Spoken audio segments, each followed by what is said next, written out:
नमस्कार, मैं हूं कुंवर अभिषेक सिंह। इस वक्त में आप देख रहे हैं न्यूज एएनपी और आज की सबसे बड़ी खबर वो है केंद्र की मोदी सरकार के उस फैसले की जिसमें 22 अप्रैल के पहलगाम में जो आतंकी घटना हुई थी, उस घटना के बाद आज 30 अप्रैल को कैबिनेट की पहली बैठक है और इस बैठक में मोदी सरकार ने जातीय जनगणना कराने का फैसला किया है। देश स्तर पर जातीय जनगणना कराने का जो फैसला है, यह बहुत बड़ा फैसला है, इसलिए कि 1947 से अभी तक इस मामले पर कभी चर्चा हुए जरूर।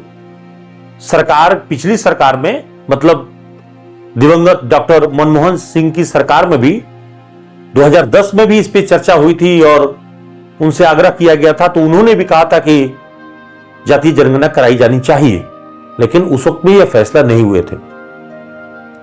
हाल के दिनों में राहुल गांधी, कांग्रेस नेता राहुल गांधी के द्वारा लगातार इस मामले की पुरजोर मांग की जा रही थी कि देश में जातीय जनगणना कराई जाए और उन्होंने तो पिछले चुनाव में 2024 के लोकसभा चुनाव के दौरान घोषणा तक किया था कि उनकी सरकार बनेगी तो वो जातीय जनगणना कराएंगे। यहां तक कि इस वक्त में झारखंड की सरकार ने भी जातीय जनगणना कराने की बात कही है। तो कमोबेश बिहार में पिछले 2023 में जातीय जनगणना का रिपोर्ट आ चुका है।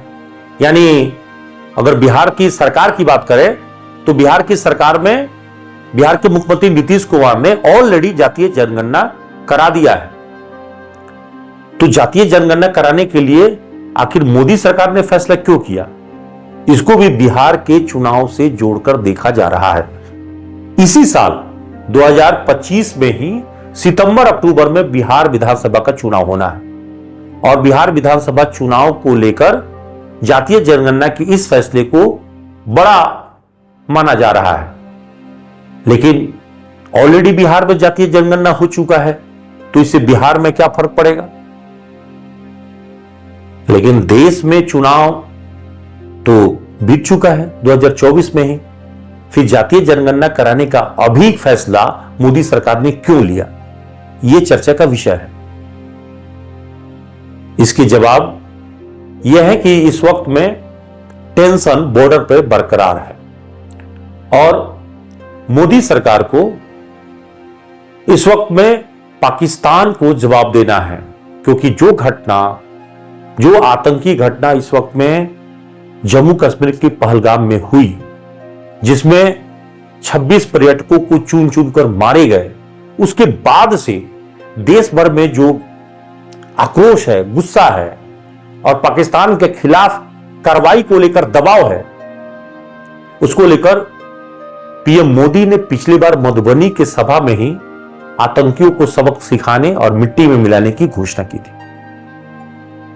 अपनी जगह वो कार्रवाई जम्मू कश्मीर में चल भी रही है। लेकिन आज जो बैठक हुई है कैबिनेट की, इसकी बैठक से पहले ही सीसीएस की बैठक में मोदी सरकार ने अपने तीनों सेनाओं को, हमारे तीनों सेना को यह स्पष्ट निर्देश दे दिया है और खुली आजादी दी है कि आप वक्त अपना देखते हुए किस वक्त में क्या कार्रवाई करना है, कैसे करना है, वो खुली छूट उन्होंने दे दी है और सब कुछ सेना के जिम्मे सौंप दिया है। यानी पाकिस्तान को किस प्रकार से सबक सिखाना है, ये सब कुछ अब सेना के जिम्मे है।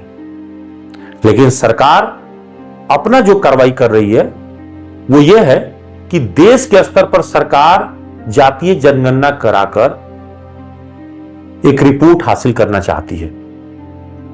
जातीय जनगणना 2021 में ही हो जाना चाहिए था, लेकिन कोरोना काल के कारण ये पोस्टपोन हो गया। हर 10 साल पे देश में जनगणना होती है, यानी 2011 की जनगणना के बाद 2021 में ही जनगणना हो जाना चाहिए था, लेकिन अभी ये 4 साल से विलंब चल रहा है। इसका मतलब है कि जो जनगणना इस बार होगी, उस जनगणना में आपसे जो जनगणना अधिकारी आएंगे वो पूछने वाले, उनके कॉलम में एक जाति की जनगणना भी होगी, जिसमें आपसे पूछी जाएगी कि आपकी जाति क्या है। अभी तक 2011 में जो जनगणना जारी हुए थे उसमें सिर्फ सामाजिक और आर्थिक जनगणना ही शामिल किए गए थे। हालांकि उसके आंकड़े भी जारी नहीं किए गए हैं, लेकिन सामाजिक और आर्थिक स्थिति का विवरण उसमें लिखा गया था। और नई जो जनगणना होगी, यानी नई जो जनगणना की रिपोर्ट आएगी, उसमें आपकी जाति का ब्यौरा होगा, तो देश में पता चल जाएगा कि इस वक्त देश में कौन सी जातियां का वास्तविक आबादी क्या है। सभी की आबादी पता चल जाएगा। हालांकि सरकार जाति की जनगणना कराएगी तो फिर लोग ये भी चर्चा करेंगे कि इसके आधार पर धार्मिक रिपोर्ट भी आ जाएंगे, धर्म मानने वाले जो लोग हैं उनकी संख्या भी उसकी रिपोर्ट आ जाएगी। तो जाति के आधार पे जब रिपोर्ट आएगी तो ऑटोमेटिकली है कि उसके साथ साथ धर्म का भी रिपोर्ट आपको आ ही जाएगी, क्योंकि कौन किस जाति से है उसी हिसाब से उसका धर्म क्या है ये पता चल ही जाता है। इसलिए इसमें बताने की जरूरत नहीं है कि जब कोई जाति बताएगा तो उसका धर्म क्या है ये पता नहीं चल जाएगा, पता तो पक्का पता चल जाएगा। तो ये एक सवाल है कि सरकार पहलगाम के आतंकी के खिलाफ जो कार्रवाई करना था उसके तुलना में सरकार ने अपना जो देश स्तर के देश के अंतर्गत जो बड़ा फैसला लिया उसमें जातीय जनगणना का फैसला लिया है। अब यह कहा जा रहा है कि यही मांग तो राहुल गांधी जी कर रहे थे, तो राहुल गांधी की इस मांग को केंद्र सरकार ने अब अपने हाथ में ले लिया।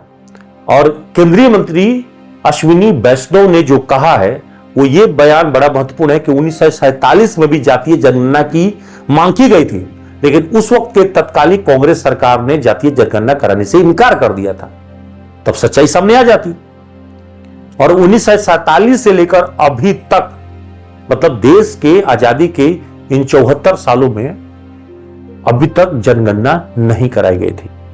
यानी केंद्र की मोदी सरकार जातीय जनगणना कराकर इसका भविष्य में किस प्रकार से लाभ उठाएगी यह देखने वाली बात होगी।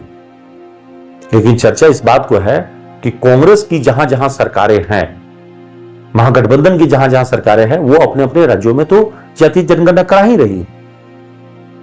तो बीजेपी पर भी एक दबाव था कि वो भी इसके लिए तैयार हो, क्योंकि बीजेपी में भी इस बात की बहुत जोरदार तरीके से चर्चा हो रही है कि इस वक्त में अगड़ा, पिछड़ा, अति पिछड़ा, दलित, महादलित, इन सब के आंकड़े क्या है।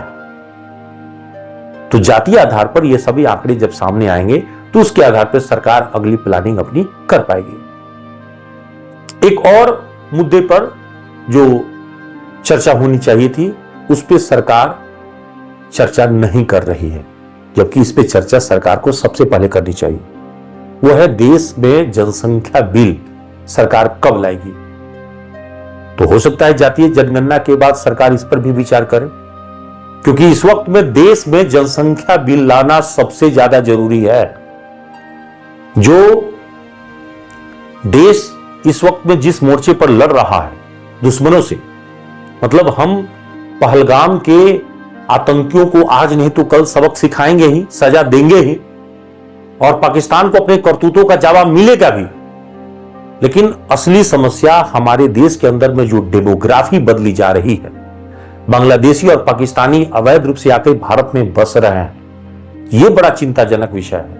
और सबसे ज्यादा चिंता का जो विषय है वो यह है कि बहुत सारे लोग जो बांग्लादेश के हैं या पाकिस्तान के निवासी हैं वो रह रहे हैं पाकिस्तान में और उनकी शादी ब्याह हो रही है भारत में।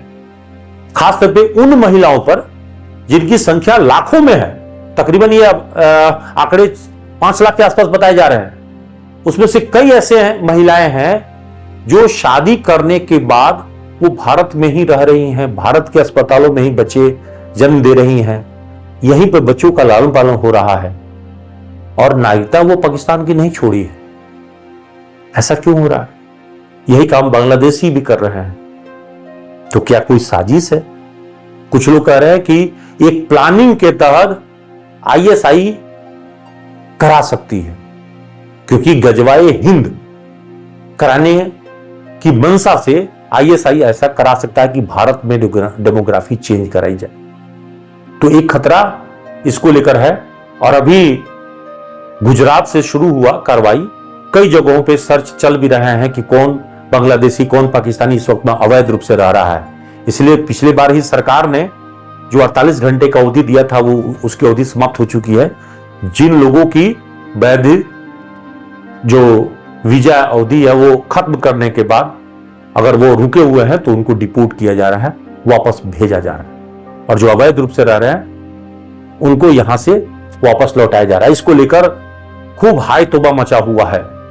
बहुत सारे जो पाकिस्तानी नागरिक हैं वो चिल्ला रहे हैं। सबसे ज्यादा चिंता तो उस कश्मीर को लेकर है कि कश्मीर में कोई महिला किसी भारतीय मतलब कश्मीर के अलावा किसी दूसरे जगह पे वो शादी कर लेती है, मतलब किसी भारतीय पुरुष है, तो उसको वो अधिकार नहीं मिल रहे हैं।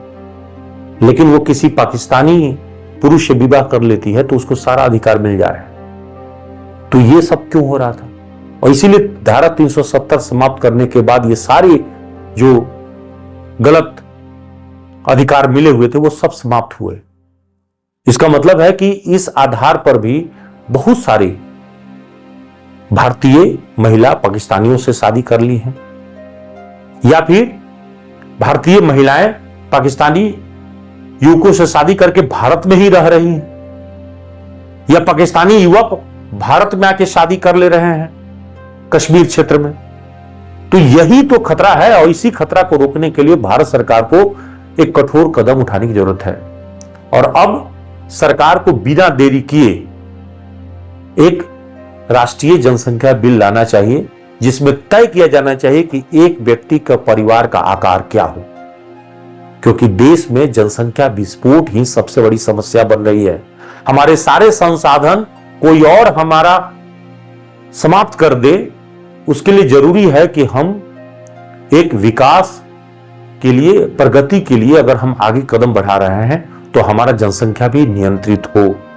इसलिए देश में मोदी सरकार को सबसे पहले जनसंख्या बिल ही लाना चाहिए था, जो अभी तक इस मामले पर कार्रवाई नहीं हुई। अब आगे हो सकता है कि इस पे अमल हो। फिलहाल देश की जनता को इंतजार है कि पहलगाम की घटना के बाद जो आतंकी हैं उनको सबक कैसे सिखाया जाता है, क्योंकि देश की जनता को अभी भी उन 26 बेकसूर नागरिकों के हत्या का बदला उन आतंकियों को मारकर पूरा करना है जिन्होंने इस खौफनाक घटना को अंजाम दिया है।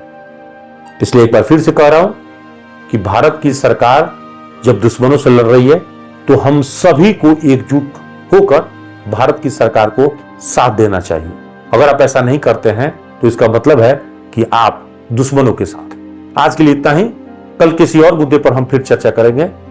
कुंवर अभिषेक सिंह, न्यूज़ JNP, धनबाद।